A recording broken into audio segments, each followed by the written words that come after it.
What is up, YouTube? Just want to take a minute to say thank you for checking out my video.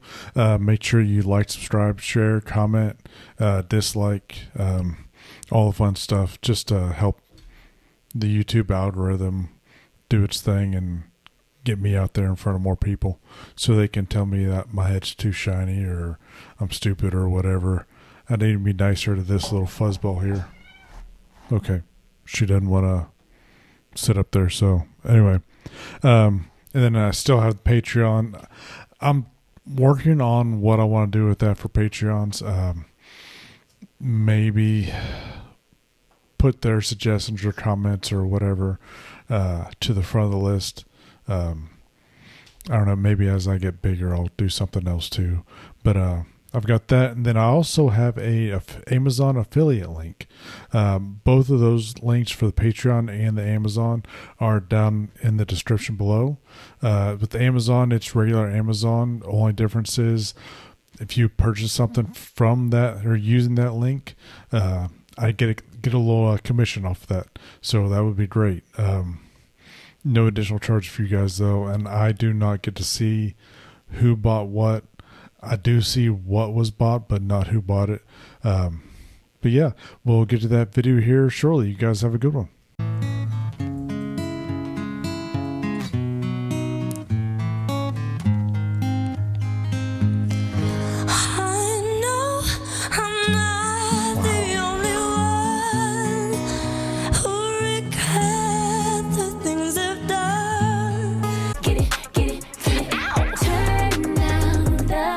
That's really cool.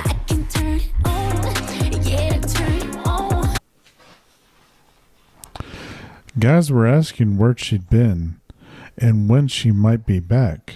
So tonight Brenda invited Bryn, who has a pussy cat.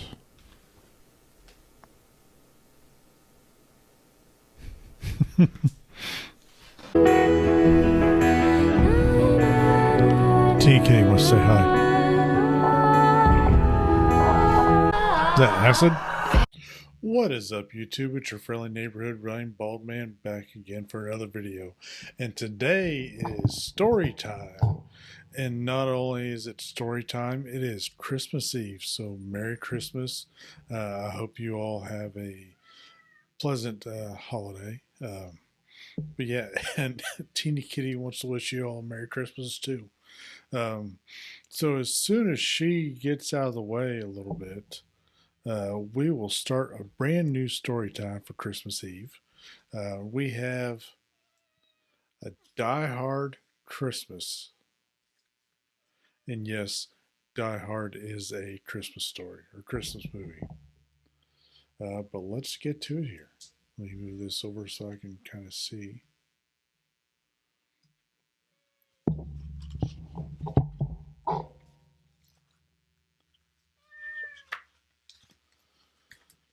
You know, you don't make this easy to do this.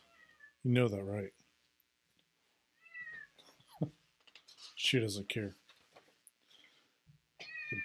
A Die Hard Christmas, illustrated by a holiday classic.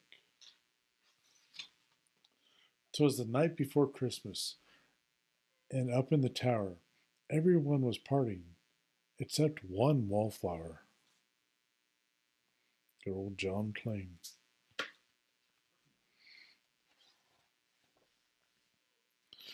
John McClane missed his wife. Things just weren't the same, since Holly had moved west and changed her last name.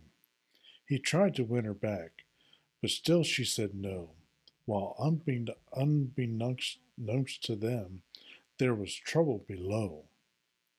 A truck had pulled up, and who should disembark but 14 men whose intentions were dark.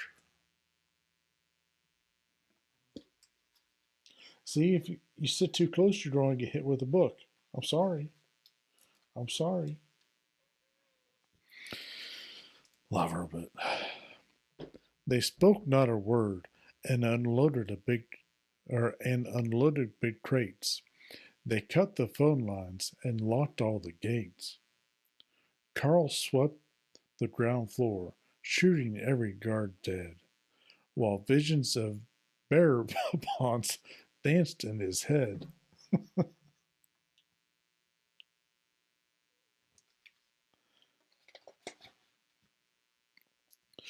John took off his shoes, making fists with his toes.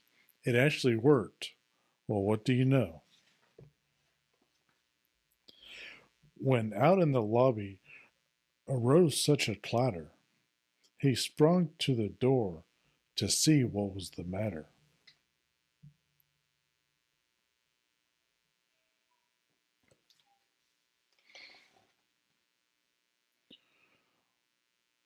When what to his wondering eyes should appear, holy crap! There are terrorists here! John hid under a table where no one could see and watched Hans question Mr. Tagagi. I don't know. I'm going to count to three. There will not be a four. Give me the codes to open the vault door.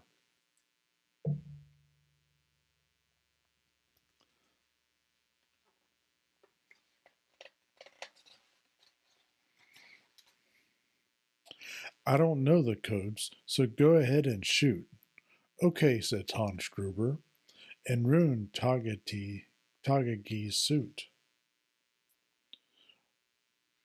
John tried to call the cops by pulling an alarm, but instead called the bad guys who tried to cause him harm.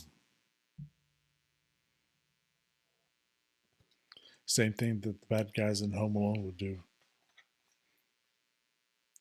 But John killed Tony, who had very small feet, and sent him to the terrorists as a Yuletide treat. He put on a Santa hat.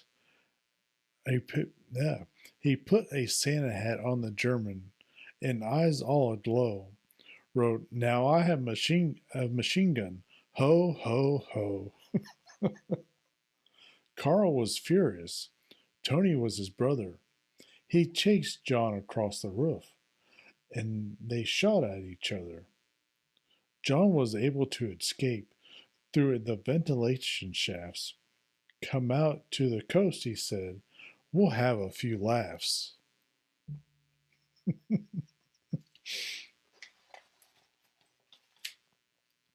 At Nagatomi Tower, Sergeant Powell appeared. He checked the whole lobby and saw nothing weird. He was pulling away, but didn't get far before Marco landed on the hood of his car. Powell drove away backwards, screaming in fright. "Welcome to the party, Powell!" John yelled with delight.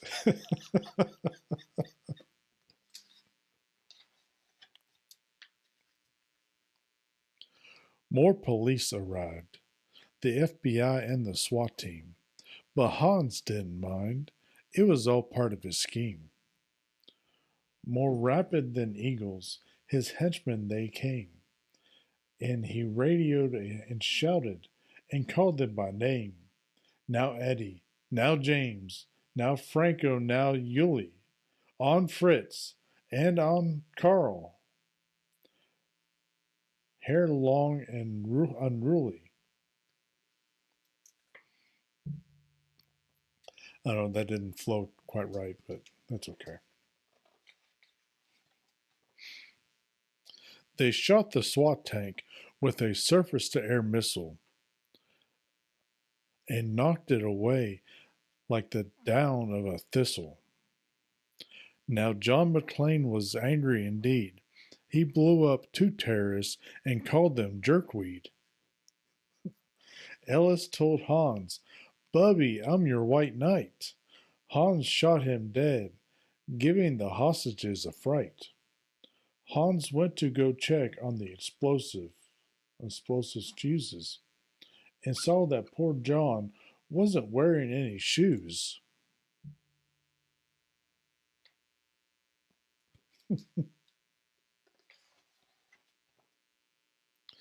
John fled from Carl and Hans, but alas, he had to run barefoot over sharp, broken glass.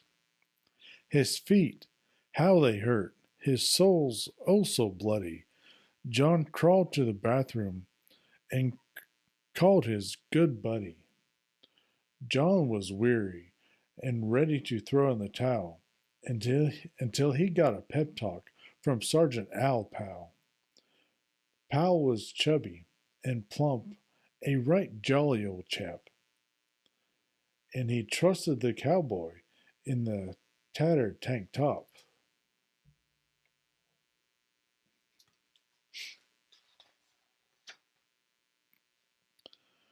But a reporter was probing into McLean's life and revealed that Holly was actually John's wife. Son of a bitch. Hans quickly flipped over the golden picture frame. It's a pleasure to meet you, Mrs. McLean. His clothes all tarnished with ashen soot. John staggered to the roof, bloody and barefoot.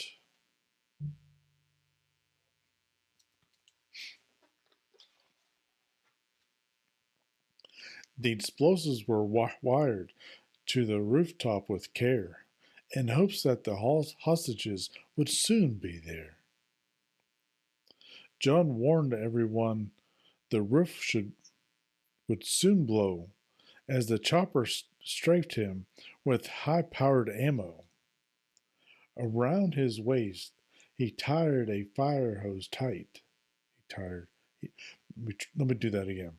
Around his waist, he tied a fire hose tight, and screamed an oath, jumped into the night. He dangled in the air and gritted his teeth, while flames encircled the tower like a wreath.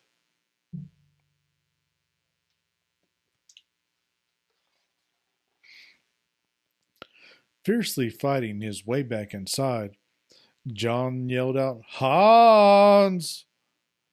And was done trying to hide.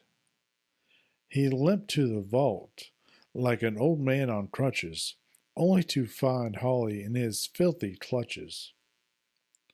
John dropped his gun, put his hands on his head. It seemed he and Holly would soon be dead. But the secret but but with the secret gun taped to his back, John shot Hans in a surprise attack.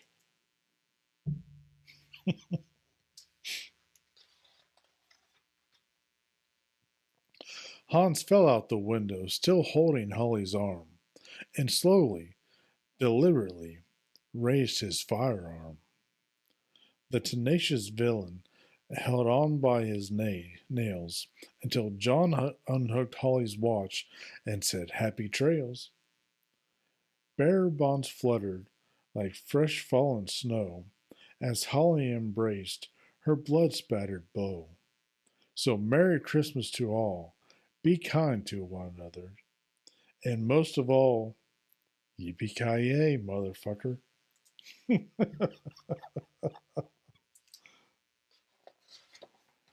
And that is the end of A Die Hard Christmas. That was good. I like that. Definitely followed the movie along, although roughly and nowhere near as long. But yeah, I like that.